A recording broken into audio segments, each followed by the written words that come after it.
in the variations of a market economy. But Mark, 2% you and is your nothing statistics, compared to 200%. You're narrowing it to university graduates there in order to get a statistic which is not borne out by the greater society. Yeah, but in your statistics, they're women who are choosing to work fewer hours, Andrew. You're just playing wrong. I don't think that's always the Right, case. we need to go back over this statistical analysis again. Do you want? Aside from the statistics, let's look at the notion that women, over the past 40 years, we are better educated, which means we have more financial freedom. We don't need a man like we may have needed a couple of decades ago. Do you think there's any truth to the argument that perhaps men feel sort of threatened because they no longer have that power or do you think there's any... No, I think the average man's doing quite fine. They ignore most of the left feminist claptrap. They ignore people like Van, who are a very, very minority interest in our society. She's a self-declared anarchist, way, way on the extreme left of politics, representing perhaps 0.001% of thought in Australia. So she's safely ignored.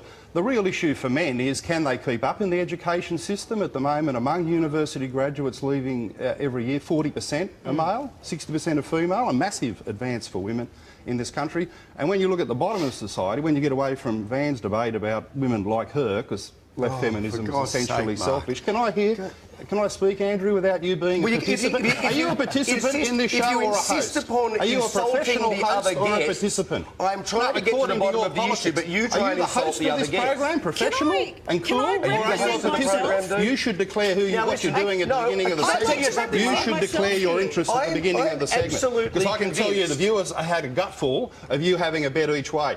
Pretending you're a host, but really being a left-wing participant in the debate. I am trying to get to the bottom of the issue. I have no doubt that there are some... You're defending Van because I made a valid point. Storm, please. I have no doubt that there are some legitimate concerns that men have about certain issues. Now, you talk about, there being more graduates than women than men. Great, OK, legitimate concern. OK, we talk about the family law system, apparently these days, being skewed away from men in favour of women. Just Van, please.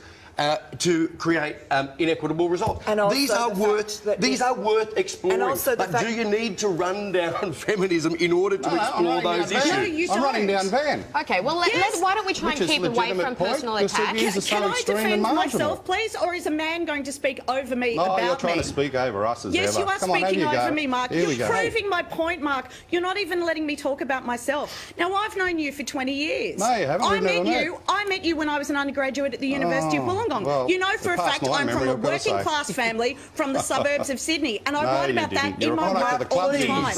You have to deal with the fact, Mark, that your position is the extremist one. I'm from the suburbs. I'm state school. I'm University of Wollongong, and I'm a feminist commentator who's pointed out the fact that women are discriminated against in this society. Let's talk about those trains and the need for safe carriages. Van, can you just give us a moment? On a train when you were a teenager? Because I was. Excuse me, Van. I mean with respect to all of you, but I think personal attacks not very helpful at this stage. I called the train about 20 years ago. The practicality on the 11:30 Mark, train. good on you with your personal attacks. Good on you, mate. Good to see you sticking to the topic again. Well, I am sticking to the topic. It just shows how little you know about the practicalities of life in the suburbs, because the idea that I don't live in a suburb. I live in a cloud. No, you live in cloud cuckoo land, absolutely. So look, the point is that if you're on the 11:30 train out of the city and there's a women's only carriage and you're a bad bloke who wants to do damage, well, you go straight in. You're not going to respect the pink colour. That's a really insightful comment, Mark. Good on you. Thank you for giving us If you ever call a train, get out of your limo, pal. It's so nice to have a constructive debate. Thanks, Mark. Well, listen, Miranda, thank you. Pleasure. And thank you, Van. Thank you, Rory, for your insights, and thank you, Mark, for your entertainment. Colour pink's going to protect you. Well, thanks for your objectivity, Andrew. Maybe next week you can go back to being a proper professional host instead of participant. If you want to participate, declare that at the start of the segment, and you might get a lot more respect from the viewers. And once again, I'm finding myself doing time out on these ones. Dale. OK, thank you so much. Let's move on.